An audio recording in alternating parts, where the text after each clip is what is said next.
कभी अहम खबर कोटड़ी का ॾियूं। कोटड़ी के सिंधु नदी में पानी की शदीद खोट बरकरार है। सिंधु नदी में मथां वेकरो 5145 ऐं हेठियां वेकरो 100 क्यूसिक रिकॉर्ड कयो वियो आहे। कंट्रोल रूम मूजिब केबी फीडर वाह में 1320, इकराम वाह में 760 ऐं न्यू फुलेली वाह में 370 क्यूसिक पानी मौजूद है। ओॾांहुं मोहाणा ऐं आबादगार पानी की शदीद खोट सबब सख्त परेशानी में मुब्तला थी विया आहिनि। कंट्रोल रूम में इंतजामिया जो चवण है त हफ़्ते अंदर सिंधु नदी में सखर बैराज का 1000 क्यूसेक पानी छोड़ कयो वेंदो।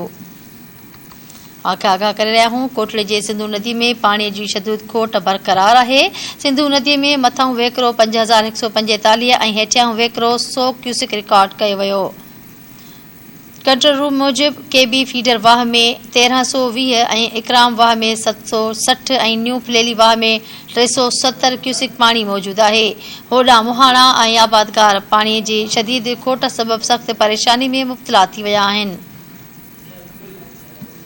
कोटड़ी खां धरती टीवी न्यूज़ जो रिपोर्टर एजाज मोगल लाइन ते मौजूद है। जी एजाज, कहिड़ा तफ़सील इन हवाले सां? कोटड़ी में जो सिंधु नदी में मथां वेकरो 5144 रिकॉर्ड किया वियो है, जॾहिं त हेठां वेकरो 100 क्यूसेक रिकॉर्ड किया वियो है। जॾहिं त सिंधु नदी में निकिरंदड़ वाह जिनमें केबी फीडर वाह में हिन वक्त 1320 क्यूसेक पानी है। अड़ी तरह अकरम वाह में 760 क्यूसेक पानी मौजूद है। साॻी रीत ओल्ड फुलेली वाह में 725 क्यूसेक पानी मौजूद है। न्यू फुलेली में 730 क्यूसेक पानी मौजूद है। अवांखे ॿुधाईंदासीं त पानी की खोट सबब मोहाणा ऐं आबादगार जेके तमाम घणा परेशान आहिनि। जैसे उन हवाले से कंट्रोल रूम मूजिब यह पिण रिपोर्ट मिली है त एक हफ़्ते अंदर सखर ब्रांच में 1000 क्यूसेक पानी पिण कुछ ॾींहंनि अंदर छोड़ियो कयो वेंदो। जी ठीक है, वॾी मेहरबानी तफ़सीलनि जे लाइ।